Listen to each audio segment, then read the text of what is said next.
I'm enjoying talking now to Antoinette, and it's a great joy for me to do so, Antoinette, because I can't tell you how much I love to just interact with people as we take a look at life and God and spirituality and the whole interesting interaction that we're having here on the earth with what's going on. Tell me what's going on with you right now. Absolutely. I had I have a godson. His name is Maha, and when he was 3, he brought over a video to my house. I had picked him up to spend some time with him, and it was The Little Sun and the Soul. And I thought, okay, he brought his cute little cartoon with him. And so I sat him down and I was like, okay, you want to watch your cartoon? You know, Auntie's going to go off and do some things. He's like... I should explain to anyone who might be watching us that the cartoon, The Little Soul in the Sun, is a story that emerged from the Conversations with God material. Right. So actually, I've never read the Conversations with God material. All of this, for me, came from that movie. And he wanted me to watch it with him. So I thought, okay, I'll watch it with him. He fell asleep probably within about 5-10 minutes. I didn't want to hear that. But no, that was his favorite movie. Probably still is. But he had fell asleep. But I was completely captivated by it because it was such an effortless explanation of spirituality, and it just made so much sense to me. What brought me here today and the question that I wanted to ask is, you know, within that movie, it was said that we select our soul groups that we come here to interact with. We pick each other, we choose each other. And right now I'm experiencing a lot of strife and disconnect within my immediate family. And I guess my question is, how do you reconcile that? How do you forgive or get past that? Antoinette, let me begin by telling you that forgiveness is the biggest obstacle to spiritual growth. So if we think that we have to forgive someone for anything, it's an immediate announcement that we are either don't know who we really are, or we are not prepared to step into the living of it. Maybe we do know who we really are, but we're not prepared to step into the living of it. But let me set the stage for even that comment. Let me back up one step here in the Hall of Mirrors. Okay. Does God have to forgive you? No. I agree with you. I agree with you that in my experience, God does not have to forgive you, and she doesn't have to forgive me, because he's incapable of being hurt, damaged, frustrated, upset, injured in any way. We agree? Right. That's the humanness. Yes. So now, if you are aware of who you really are, that is, if you're aware, Antoinette, that you are an individuation, an expression of divinity, then you likewise would know that nothing can really hurt you, damage you, injure you, destroy you, frustrate you, anger you, upset you in any way, unless you allow it to, for mental reasons that you have that have nothing to do with your true identity. But if you're stepping into the living of your true self, if you're really stepping into the living of your divinity, then you would have no reason to forgive anybody. Forgiveness is the biggest obstacle to spiritual growth because it announces and gets in the way of our demonstration of who we really are, because it announces that we do not think that we are that, or we're not willing to experience it, one or the other. But now what replaces forgiveness? Because something has to happen there in your interaction with others to allow yourself, to use your word, to be reconciled. Right. How do you reconcile that? Right. How do you reconcile that we choose our soul family, Right. and yet sometimes the people that we're interacting with do not feel harmonious, to put it mildly, Right. with us. And we sometimes even do feel, in our imagining, injured or damaged in some way by them. So how do we reconcile those two ideas? And the answer is that we replace forgiveness with understanding. See, I want you to write this on your mirror when you get home. Okay. Understanding replaces forgiveness in the mind of the master. Okay. Understanding replaces forgiveness in the mind of the master. So what life invites from you is not forgiveness any more than it invites forgiveness from God, but understanding. See, God understands how you could do the things that you have done in your life, and they've not all been perfect. Absolutely. You've made one or two mistakes in the past couple of years, and I have made missy. You're laughing, but I did. I made a mistake back in '48, and I made two or three in my life. But God understands how it could come to pass that I would make such mistakes, so to speak, that I would do some of the things that I've done. So now let me ask you a question with regard to certain members of your family. What, if anything, have they done or said that might have caused you to believe that you are needing to forgive them? Wow. It's been quite a bit. Can you give me two or three examples so I can get a handle on Abusive, physically, physically emotionally. abusive, okay, yeah, and emotionally abusive, verbally, okay. Can you think of anything else? That's pretty much covers the waterfront. I guess if I had to boil it down to something of significance, it would be a broken trust, a sense of security that's not there, that seems to have always eluded me. Nice work, Antoinette. I mean, nice work to be able to identify that and define it so specifically. Good job. Many people can't get to that place where they're very, very clear, on what it is that's, I want to say, bothering them or what has occurred, and they can't define it quite so specifically. So that makes it easier for us to work together. Thank you for that. Now let's take a look at this. Why do you think, can you understand why someone would have abused you physically and emotionally? That's the cruxing part of the whole thing. No kidding. I can understand that. I can look at the experiences that they've had. I can, but there's still this disconnect to where I feel that, it's not that I feel, I know that it's holding me back.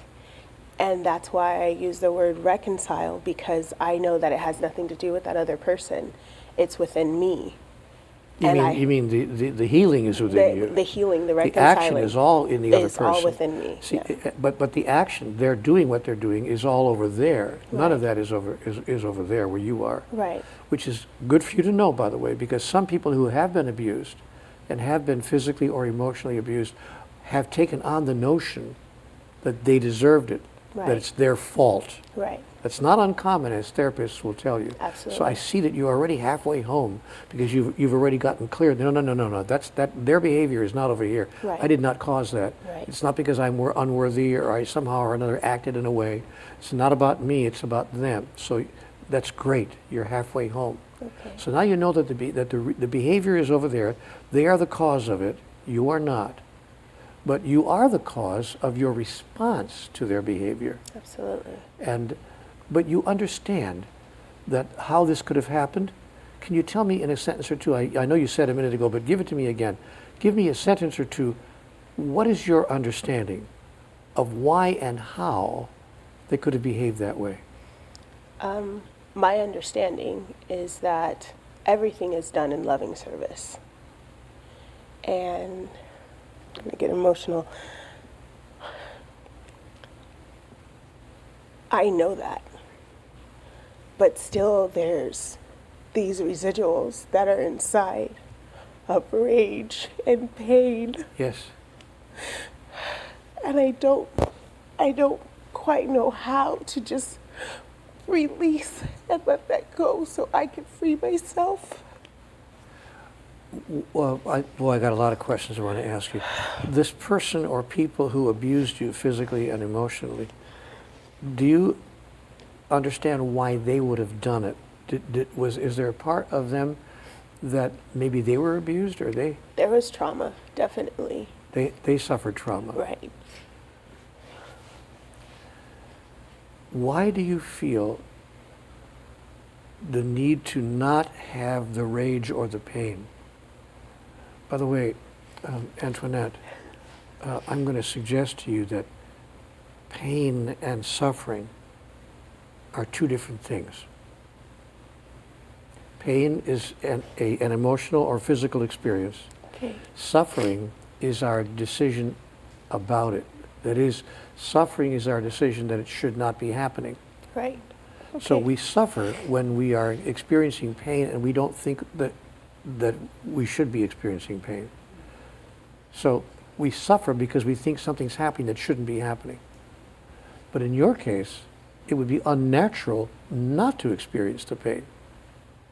If you didn't experience the pain, I'd have a problem. I'd want to sit down and have a long talk with you, because the only way to let go of the pain is literally to express it, that is, to push it out, not to hold it in. So the first thing I want to say to you is, what would happen if you decided not to try to not have the pain? What if you decided that it was okay to have the pain and have the anger? But it's not anger, it's rage. Okay. It scares me to express it. I don't know if that makes sense, but it's like Yes. I want to get you in a room together with a bunch of people. We're going to put a bataka in your hand and a pillow and a bunch of telephone books, because there is a way to see. I want to make sure you don't get yourself into a place called the repression of suppressed emotion. Okay. See, I'm going to suggest that you sit down with a interactive therapist, counselor, who can show you how to express and release that rage. Really release it, even if you have to bang a pillow with a baseball bat or whatever. Seriously, or go out in the backyard with a baseball bat, and but to express it in a way that's safe for you and for all concerned. Then you won't be afraid of your rage, but to the degree that you're holding it in and not wanting to express it because you're afraid of what it might do, to that degree you're going to hold it in, and it's going to turn into a poisonous influence, almost a biochemical response in your body, that if you're not careful, you'll wind up with ulcers, or you'll wind up with health issues, health issues, absolutely. cancer or whatever, because you're holding that rage in. So if I had you in a long-term interactive coaching situation, I would coach you to find a way, and I would assist you in finding a way that would allow you to express that rage and that anger in a way that's totally safe and actually healthy. And I'm not kidding. You get a baseball bat and get some kind of a rubber post or whatever it could be to hit it, or take a bataka and just totally destroy a stack of telephone books, on a mattress. And there are programs like that allow you to do that. I used to conduct one called Resolving Anger, Healing Pain, and it was just like that. Mm-hmm. Okay, that's number one. Okay. But number two, Antoinette, is if you can understand why this person or these people would be emotionally or physically abusive to you, then you have put yourself into a marvelous position of being able to even release the pain and the rage. Let me ask you a question. You have a stepson? No, it's my godson. Your godson? Yes. How old is he? Now he's 7. 7. Yeah. But you've had a relationship with him since he was younger. Even. Yes, since he was a baby. If he was, let's say it was his 3rd or 4th birthday. Okay. And let's put him at the birthday table. Let's say you're having a birthday party for he and his friends, okay? Okay.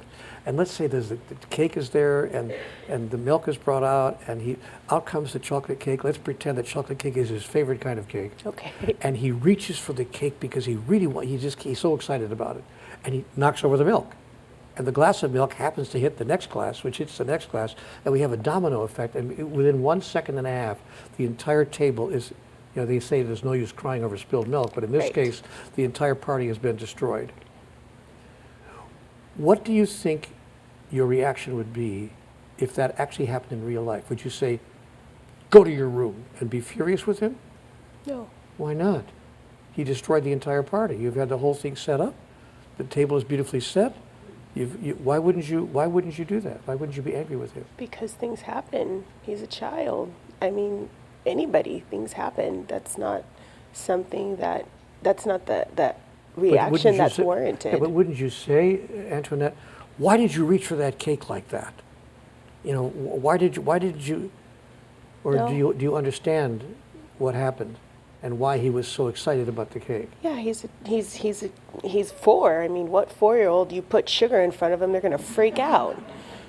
That's a natural response. It's also a natural response for people who are acting like a 4-year-old. Yeah. And if you put sugar in front of them, forgive me for the metaphor. So, but if you can understand how it could come to pass that a person could do that, you move from anger to compassion. Mm-hmm. Really, you poor thing. You poor thing. I really am, I'm not making it up, Mm-hmm. seriously sorry that your frame of mind is such that you went to that behavior. You poor thing. But I am not going to join you in an equally infantile, unknowing behavior by being so angry at your behavior that I allow your behavior to destroy and to ruin the wonderful moments of my life. I'm not going there. Guess what? Your ability to create harm and hurt in me is over. I'm done with that. I set that aside. And I will not allow what you have done in my past to affect my present anymore. Not because I'm so strong that I'm going to get over it. No, not for that reason, but for a much larger, holier reason. Because I now understand who I really am, how you could have done such a thing, and I've gone past forgiveness, straight to compassion. But does that mean that that person's in your life? I guess that's where another part of the disconnect for me is I feel like, okay, well, if I'm really to that point, then I should be able to interact with this person without an issue. Can't you? No. Why don't you sit down and talk with that person and say, I've tried and it just results in more. why do you feel the need to continue to interact? I guess because I thought I was supposed to. Oh, really? Never should on yourself. Right. Shit all over myself. No, don't should. There are no shoulds in life. If you feel that you cannot interact with that person in a loving and caring and compassionate and wonderful way, either because they won't accept it or I just don't trust them. That's what the bottom line is. I don't trust them. It's like, there's been attempts, half-ass attempts made to reconcile on their part towards me, but I don't feel that it's genuine or authentic. And it's like, okay, well, I hear the words coming out of your mouth, but my trust is denied. I don't trust you. Oh, you know what? This is a very interesting exchange, and I don't want to have to stop here right now, but our time for this particular interaction has come to a close. Could I talk you into staying here with me, and maybe we can, in our next episode in this series, we could continue this conversation? Would you be willing to do that? I'd appreciate that. Okay, good. Let's go there then. Okay. So in our next conversation, we'll continue talking to Antoinette. For now, this is as far as we're going to go with this conversation. You want to come back because we want to see how we can move to a place of resolution, peace, joy, and love in Antoinette's life. And we can get there, I promise you. Watch this. We'll see you at the next episode.